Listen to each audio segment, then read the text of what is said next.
Hello and welcome to Comic Island. My name is Arden, and today we are doing an interview with Mike Miller. Hello. Hi. So thanks a lot for joining me today. Absolutely. So for those of you watching who don't know, Mike Miller is the artist for Injustice: Gods Among Us, best-selling comic and I guess it'd be 5 years running now for the #1 digital comic. Well, it's 5 years for the book in the sense of the book, but it's really, I think it's been 3.5 years published so far. Oh, okay. Yeah, that makes sense. I'm so used to thinking of them as fives. And he is also the cover artist for George R. R. Martin's Game of Thrones comic book adaptation. Correct.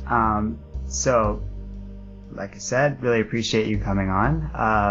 If you want, you can maybe start off giving people a bit more background than the little bit of research I was able to dig up. Just kind of give us a blurb. Background.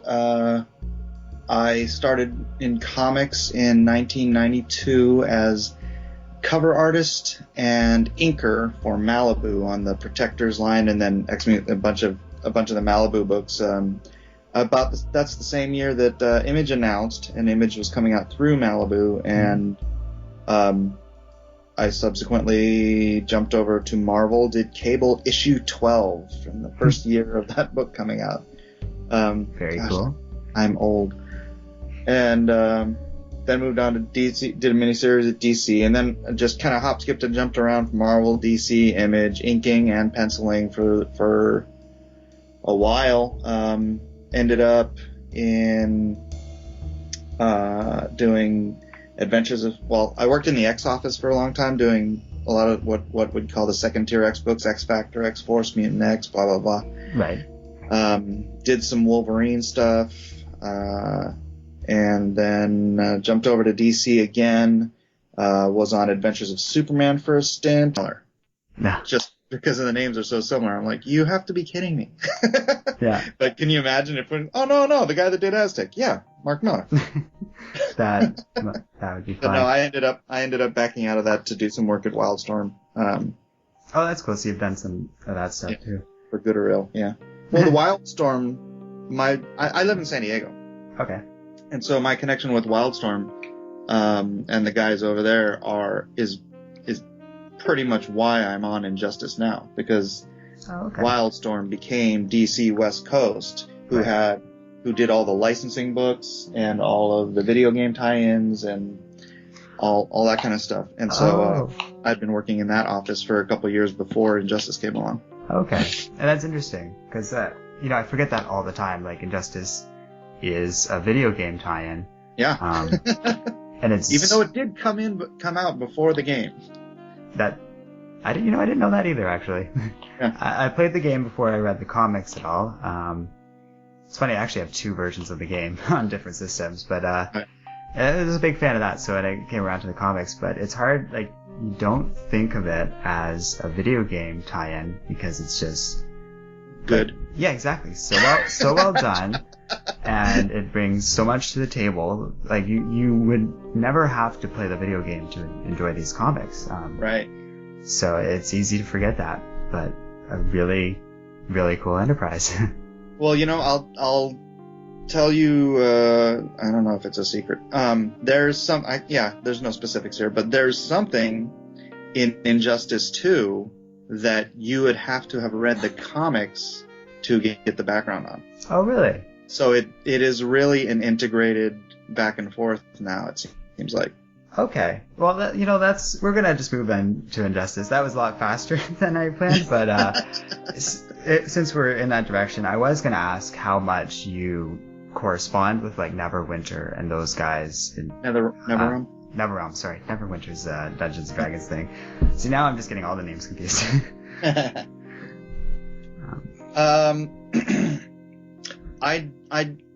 That's pretty much all editorial. Oh, okay.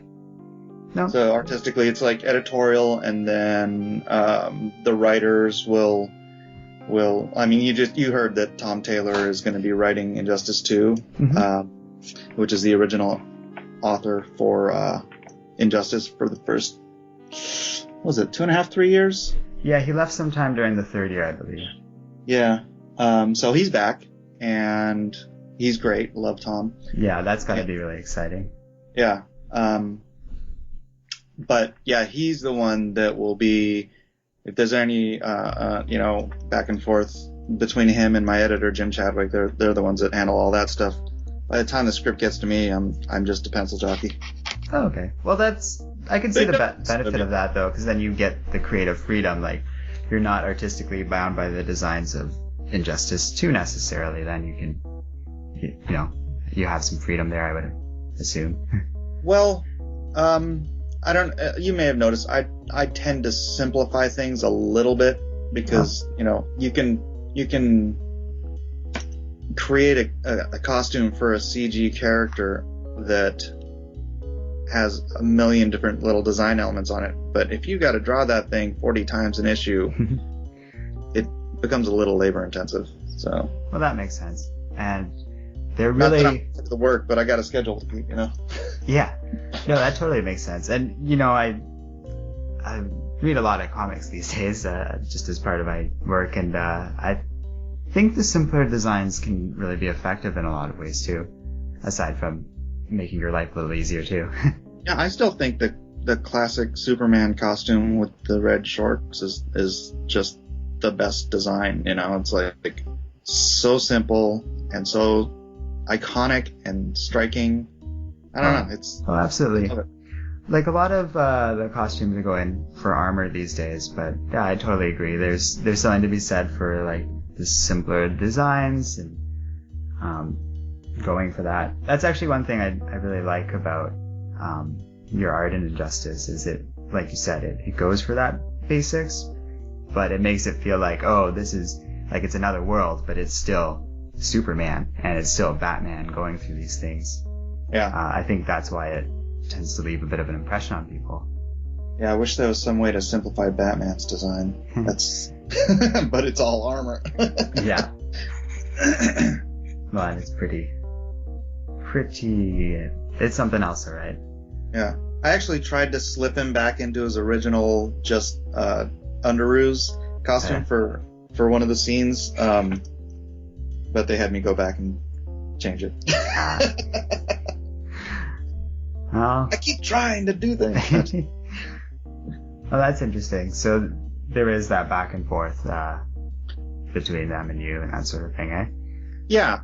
I'll I add as much as I can input wise. I've tried to make suggestions for script changes and whatnot, and because I'm a writer too. Although a lot of I haven't written much for DC. But I am the pencil jockey, so that's my role in this play. It's fair enough. That's still yeah. Well, it's still a good role and all that. I like it.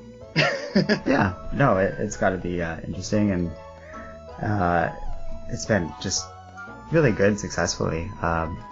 It's one of those things that's interesting because being part of the review machine at this point, I'm very closely familiar with it, but I hear a lot of people on the outside who are either other YouTube personalities or but like outside of the comic book world who are bringing it just spontaneously up, like, oh, have you heard of this comic? Like, and they're just talking about either like, oh, how cool a movie it would be and all these things. So it's really left an impression. Have you felt that like it's gotten a bit of a response? Like you've been in comics for a while now. Yeah, and when I'm at conventions, I am literally taken aback by how often I will get someone coming up to me and telling me Injustice is their favorite book, Injustice is the best book DC is putting out, it's their first comic, because since we've gone digital, and it's the #1 digital comic in the world, and it's completely changed the way DC does digital contracts. I mean, it's groundbreaking in that sense, and it's bringing new readers into comics, which I'm like I said, I hear from in conventions, or I also get this comic brought me back into comics.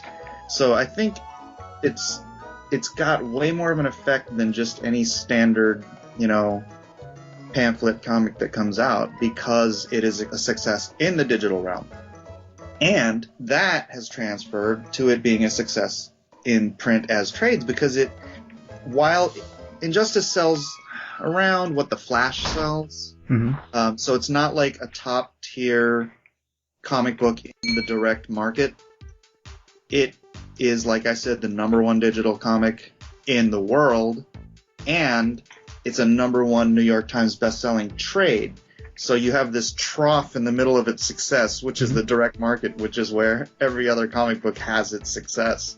Right. But yeah, so it's this really weird thing. It's a real anomaly between the video game stuff, the fact that it's that, and like you just said about the trough situation, the fact that it is so successful as a digital comic to begin with, like it's a unicorn. Yeah. And hey, you know what? I mean, since my beginning of my career, I've been wanting to be just like on one book for a long time, and this is a great one to land on. So, well, that's great then. And I'm glad you're enjoying it, and that's cool that you're going to be doing Injustice 2. So there's a whole future ahead. Do you know if Tom Taylor, I know we're not going to get into like the big stuff about this, but is he going to be setting it up as a like year structure like he did the first series? Oh, you know what? I don't know that. Okay. Well, it'll be interesting either way. Yeah. I'm sure you guys. I mean, you're still finishing up this stuff. Yeah. So I'm on page 5 of the last issue. That's super exciting. You want to see it? It's right here in front of the camera. Ha ha ha. Just kidding. That's not nice. Well, that's cool though. So everyone can be looking forward to that. We actually get a lot of people asking us when our review for year 5 is going to come out, and I keep thinking, and like we tell them, but after a while, you can't keep up with the volume of it. Of like it hasn't finished yet. Yeah, we went through the exact same thing with year 4, but it's good. It's a compliment, really. Like it's that popular that our fans are chomping at the bit for any little bit of information they can get. Well, I hope this helps. Yeah, it's great. That's another thing I noticed at conventions. I get more people bringing up trades to sign than like pamphlet, like the 22-page books or whatever. Yeah. Well, I can see it too. Like, there's a lot of value in having the digital ones. You can get it quickly. But I think you can't sign your iPad, Exactly. And I think Stan Lee said that once. They asked him if they were worried about like the digital market and all that, and he said, "Well, there's nothing like holding a book in your hands and stuff like that." And your comics are really, well, the series you're part of is really good evidence of that. Yeah, I cannot disagree. And it's great to hear that like people are coming into comics, or coming back to it, I should say. Like you mentioned, I always find that a nice sign of like, bringing people who might have lost interest, they were getting older, and that sort of thing. It'd be a good series to do that. Yeah, and there's so much other content. If you're just, a casual comic reader, I don't know how many webcomics you might read, but some of these web writer like that might be a great way to get your name out and stuff. Absolutely. I mean, like, your name's already out, but in general, it's such a low cost, low risk way to get a property out there, and then as long as you know how to market it and you can reach new readers. I used to have a webcomic called Electronic Tigers that I got it up to 40,000 daily unique readers in the span of 8 months. That's really good. Yeah, and then my partner and I had a parting in the ways, so we took it down. But it was all it costs you is your time and what, $16 a month for your website or whatever. Yeah, but so webcomics and that whole world, I think it's honestly, I think like Marvel and DC, they could do so much more in that direction. Like I made the suggestion, it's like, look, take Injustice, it's a digital comic, digital format book anyways, and start releasing it. I mean, we're 5 years in. Start releasing it as a webcomic. Because marketed right, you could literally get millions and millions of daily readers to a daily webcomic like that. Yeah. And you know what? You get 1% of them to turn around and buy the series digitally.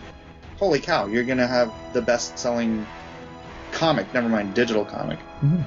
You know? Even, like, that much web traffic is huge advertising for them anyways. Yeah. If they wanted to just post, like, one little pop-up ad of their own content, like, it would pay for itself right there.